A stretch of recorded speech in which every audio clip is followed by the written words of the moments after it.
இன்னைக்கு ஒரு அருமையான பகோடா தான் பார்க்க போகிறோம். அது என்னன்னா நல்லா கிறிஸ்பியாக மொறுன்னு நல்லா குழந்தைங்களுக்கெல்லாம் பிடிக்கிற மாதிரி நல்லா மொறுன்னு குழந்தைங்க விரும்பி சாப்பிட்ற மாதிரி தான் நம்ம இன்னைக்கு செய்ய போகிறோம். அது என்னன்னா காலிஃப்ளவர் பகோடா.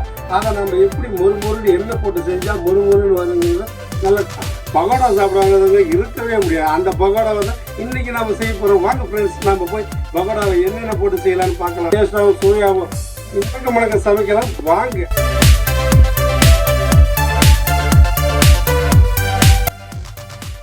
நாம் இன்றைக்கி காலிஃப்ளவர் பகோடா தான் பண்ண போகிறோம். அதுக்கு என்ன தேவைங்கிறத பார்க்கலாம். முதல்ல பூண்டு, இஞ்சி 30 கிராம், பச்சை மிளகாய் ஒரு 5 பீஸ், மல்லி புதினா ஒரு கைப்பிடி அளவு, அதுக்கப்புறம் கருவேப்பிலை ஒரு 20 பீஸ் எல்லாத்தையும் எடுத்து வச்சுக்கலாம்.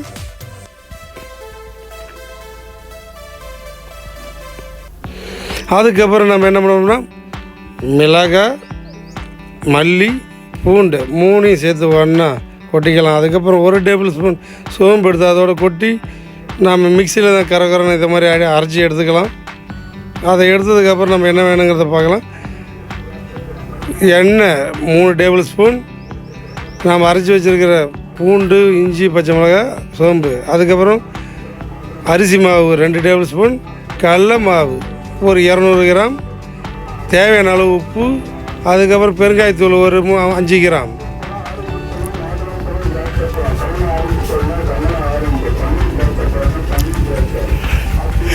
அதுக்கு பொருள் நம்ம என்ன பார்க்க போகிறோம்னா காலிஃப்ளவர் மீடியம் சைஸ், அதாவது 2 பூ அளவு தான், ஒரு 1.5 கிலோ வரும்.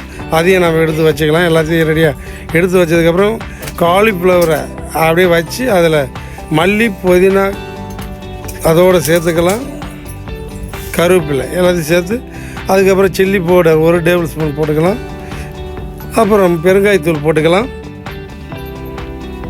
அதுக்கப்புறம் அரைச்சி வச்சுருக்கிற பூண்டு இஞ்சியை கொட்டிக்கலாம். அதுக்கப்புறம் கடல மாவு சேர்த்துக்கலாம். கடல மாவு சேர்த்ததுக்கப்புறம் அரிசி மாவு சேர்த்துக்குவோம். அதுக்கப்புறம் நம்மளுக்கு கிறிஸ்பியாக வேணும்னா கார்ன்ஃப்ளவர் 1 டேபிள் ஸ்பூன் சேர்த்துக்கலாம். தேவையான சால்ட்டு போட்டுக்கலாம். அதுக்கப்புறம் ஆயில் 3 டேபிள் ஸ்பூன் போட்டுக்கலாம்.